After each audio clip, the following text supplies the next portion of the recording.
আসসালামু আলাইকুম। কেমন আছেন সবাই? আশা করি সকলে ভালো আছেন। আমরা এখন আছি হালা ইউনিয়নে। আ সংবাদ সংগ্রহের কাজে আসলে এখানে আসা। তো এই বৈশাখ মাসে দুপুরে আসলে ক্লান্ত হয়ে আমরা সকলেই আরকি সুন্দর একটা গাছের নিচে ছায়ার জন্য আসলে বসে আছি। এই যে একজন ব্লগিং করতেছে, একজন নিউজ সাজাচ্ছে, একজন নিউজ লিখতেছে। সুন্দর একটা গাছ, সুন্দর একটা পরিবেশ আমরা দেখতে পাচ্ছেন। সকলে কাজ করতেছে। ওই এক দূরে এক সাংবাদিক, তিনি ভিডিও আসলে সংবাদ করছে, ভিডিও করছে।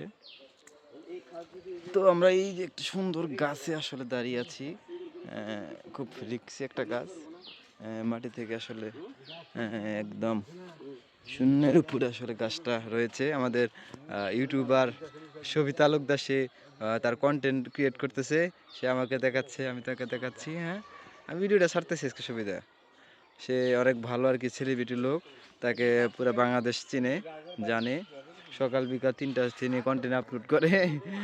দেখতে পেলেন আসলে সুন্দর একটা গাছ, মাটি থেকে আসলে একদম সাইডে আসলে গাছটা রয়েছে। একটু ভালো, এই যে গাছটি দেখতে পাচ্ছেন, সুন্দর একটি গাছ আসলে। পাশে মানে প্রাইমারি স্কুল, এটা প্রাইমারি স্কুল না ভাই পাশে ওইটা?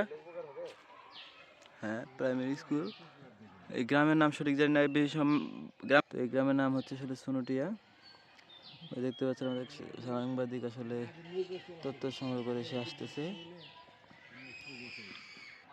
তো আসলে যে কাজে আসলে এখানে আসা, সেটা হচ্ছে এই যে খালগুলা আসলে নদীগুলা মানুষ বিভিন্নভাবে আসলে মাটি দিয়ে ভরাট করে আসলে দখল করে তারা খাচ্ছে। তো এটা আসলে পানি প্রবাহ বাধাগ্রস্ত করছে। আসলে এইভাবে নদীগুলো ভরাট করলে বৃষ্টির সময় আসলে পানির সময় পানিগুলো বাধাগ্রস্ত হয়ে লোকালে আসলে ক্ষতিগ্রস্ত করে, বিভিন্ন জমি জমা ফসল আসলে ক্ষতিগ্রস্ত হয়।